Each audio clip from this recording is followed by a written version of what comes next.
ดีครับวันนี้ผมจะมาเล่าเรื่องอีคำเกี่ยวมันเป็นงูนะครับให้คอยเว้าภาษาอีสานนะครับมันหลายเทื่อแล้วเรื่องอีคำเกี่ยวมันเป็นงูก็คือว่าผมอยากไปติดตามช่องนึงเนาะทางในช่องดำก็อยากว่าอยู่ได้ว่าอีคำเกี่ยวมันเลยแซดมาหาผมแซดมาส่วนตัวค่อยสิอธิบายให้ทุกคน FC ได้ฟังเลยมันแซดมาหาแซดส่วนตัวข่อยแล้วมันบอกว่าอ้ายครับขอคอนเทนต์แบบเด็ดๆเนี่ยครับข่อยก็เลยจัดไปนะครับจัดไปคลิปแรกๆนี่มันเห็นคลิปข่อยนะครับทางแอปดำนะครับทางแอปด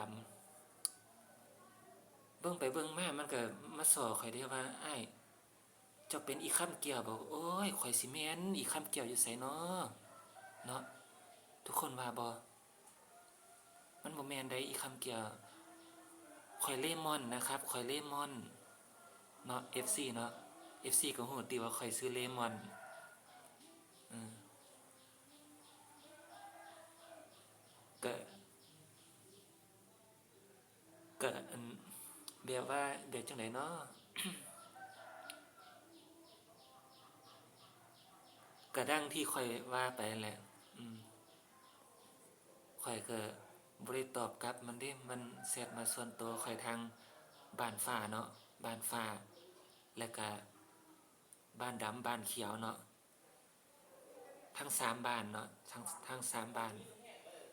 ข้อยก็ว่าโอ้ยอีคำเกี่ยวเอ้ยคำเกี่ยวครับเจ้าเฮ็ดคอนเทนต์มาเจ้าก็ฮู้นี่ติครับแล้วเขาว่าจังซี่แหละเนาะเอาไปเว้ามานี่มันก็ว่าโอ้ยก็ได้ซันตัวไอ้เลมอนโอ้ยก็ได้ซันตัวไอ้เลมอนเลยข้อยก็ว่าแล้วข้อยก็ตอบไปเนาะแล้วว่าได้แล้วม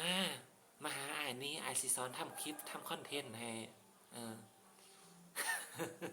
ผมบ่ได้ว่าหยังหลายเนาะอืมอ้ายก็